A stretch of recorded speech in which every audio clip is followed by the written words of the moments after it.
بسم الله الرحمن الرحيم إن الحمد لله نحمده ونستعينه ونستغفره ونعوذ بالله من شرور أنفسنا ومن سيئات أعمالنا من يهده الله فلا مضل له ومن يضلل فلا هادي له أشهد أن لا إله إلا الله وحده لا شريك له وأشهد أن محمدا عبده ورسوله وبعد.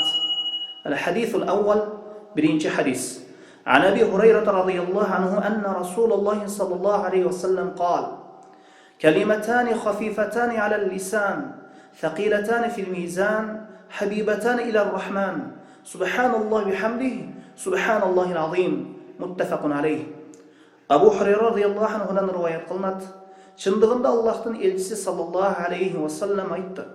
Екі söz var, tilge жеңіл, таразада уыр, рахманға сүйікті. Ал сөздер Аллах Таалаға мақтау айтып, аны арулаймын, ару Аллах Тааланы улулаймын.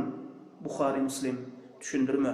Бұл хадисте пайғамбар саллаллаху алейхи ва саллям момын кіші зикір қылған, Аллахты естеген фазилетті улу зикірлердің бірі Субханаллахи бихамдихи, Субханаллахил азим.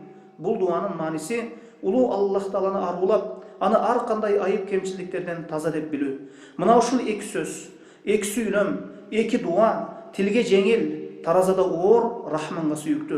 Мындайша айтқанда, пенде бұл сөздерді айту менен бірге, анын қияматта таразадағы жақшылықтары көп болусына себеп болады. Жана ару Аллах Таала мына ушул екі сөзді жақшы көрет екен.